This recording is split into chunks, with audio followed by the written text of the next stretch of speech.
नमस्कार साथियों, पेडागॉजी 5 का पंच में आप सभी का स्वागत है। मैं आपके सामने लेके प्रस्तुत हूँ बेहतरीन 5 प्रश्न और उनसे भी बेहतर उनकी एक्सप्लेनेशन। चलिए शुरू करते हैं।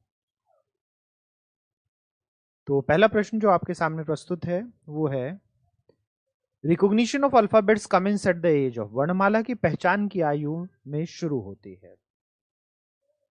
तो यहां अगर हम देखें तो हम वर्णमाला की पहचान की बात कर रहे हैं। अब अगर मैं वर्णमाला की पहचान को देखूं तो रिकॉग्निशन ऑफ अल्फाबेट्स के ऊपर बात हो रही है। वर्णमाला की पहचान की शुरुआत की बात की जा रही है। ये शुरुआत हमारे पास शुरू होगी जब हम देखेंगे कि हमें ऑब्जेक्ट परमानेंस आएगा।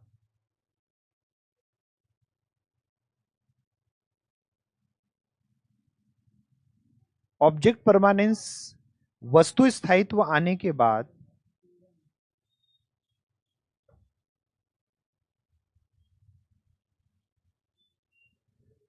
हम पाएंगे कि हमें तो वस्तु स्थायित्व हमारे पास 2 साल में जाकर अचीव होता है।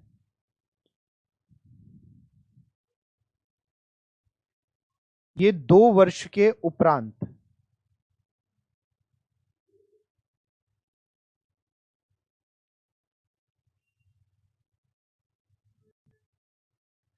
इसका मतलब बच्चे का जो रिकॉग्निशन ऑफ अल्फाबेट्स है वो शुरू हो सकता है तीसरे वर्ष से। फ्रॉम 3 इयर्स हमें ये दिख सकता है कि ये बच्चा रिकॉग्नाइज कर लेगा।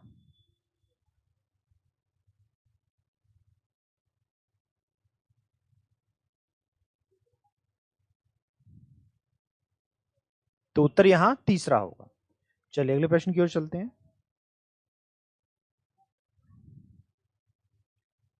What do children learn when they take part in play groups? जब बच्चे खेल समूह में भाग लेते हैं तो वो क्या सीखते हैं? तो यहां जो प्रश्न हम देखते हैं, ये प्रश्न हम देखते हैं खेल समूहों का। जब बच्चे खेल समूह में भाग लेंगे तो वो क्या सीखेंगे? तो कंपटीशन नहीं, कंपटीशन के ऊपर हम सीखने की बात नहीं करते हैं।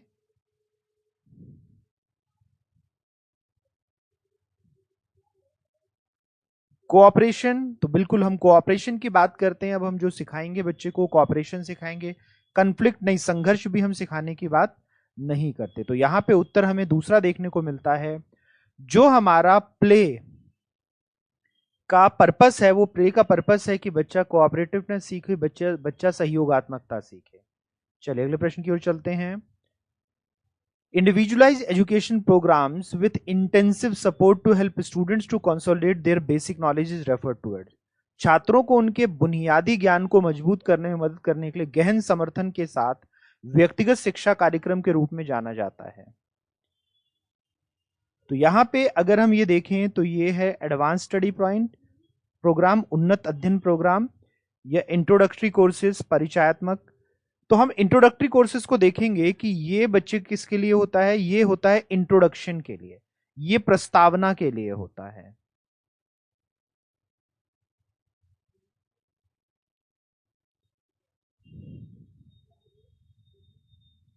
यानी जब हमने कोई कंटेंट को इंट्रोड्यूस करना होता है तो हम इंट्रोडक्टरी कोर्सेज की बात करते हैं, परिचयात्मक पाठ्यक्रम की बात करते हैं।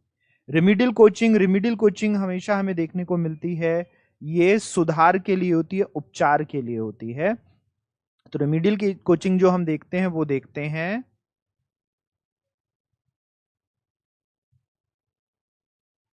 डायग्नोसिस,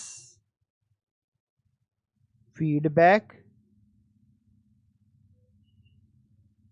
एंड रेमेडी के लिए। ये होती है निदान, प्रतिपुष्टि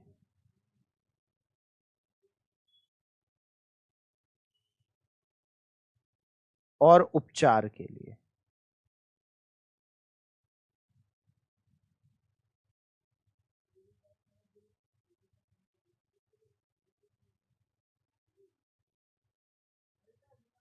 फिर आता है रिवीजन सेशंस। अगर हम रिवीजन सेशंस की बात करें तो ये हमारे पास पुनरावृत्ति के लिए देखने को मिलते हैं, हमारे पास ये भी सुधार के लिए हमें देखने को मिलते हैं। तो रिवीजन का हमारे पास जो होता है वो मेनली होता है रिवाइजिंग द कंटेंट, यानी हम समराइजिंग द कंटेंट करते हैं, रिवाइजिंग द कंटेंट कहते हैं उसके लिए। संशोधन सत्र का मतलब होता है हम पुनः स्मरण करें, हम उसको दोबारा से करें, और कोई चीज त्रुटि रह गई हो, कोई चीज सार रह गया हो तो उसको हम पूरा करें। यहाँ पे जब हम इंडिविजुअलाइज प्रोग्राम बनाते हैं तो इसे कहा जाता है क्या? इसे कहा जाता है एडवांस स्टडी प्रोग्राम। इसे नाम दिया जाता है उन्नत अध्ययन कार्यक्रम, जो कि आसुबेल का दिया गया है। यहाँ पे जो हम देखें, ये जो प्रोग्राम है ये आसुबेल का दिया गया है।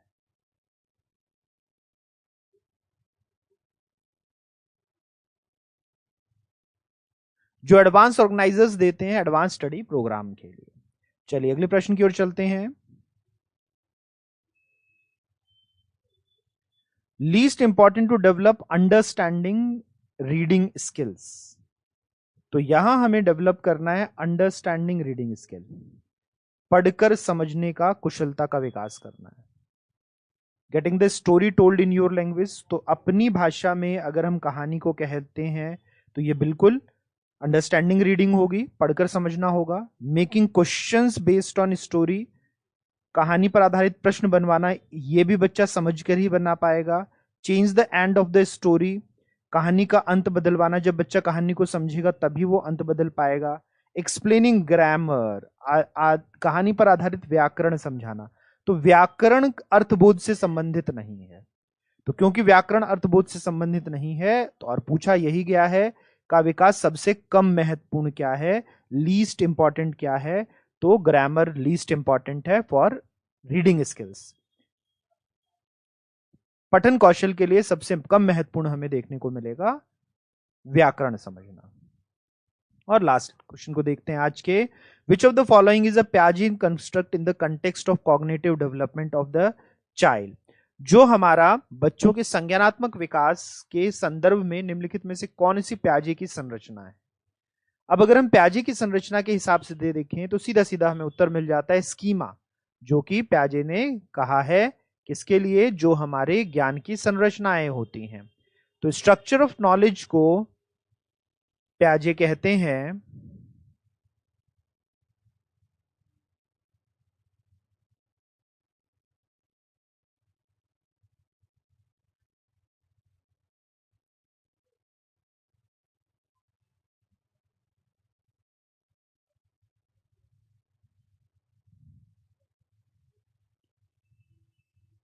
ज्ञान संरचनाओं को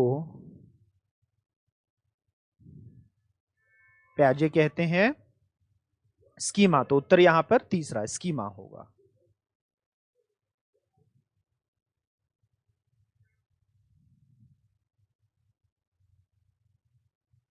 तो साथियों ये था आज का पेडागोजी 5 का पंच। उम्मीद करता हूं कि आपको ये सभी प्रश्न बहुत बेहतर तरीके से समझ आए होंगे। इसी तरह के और प्रश्न लेके मैं आपके सामने अगली कड़ी में फिर प्रस्तुत होऊंगा।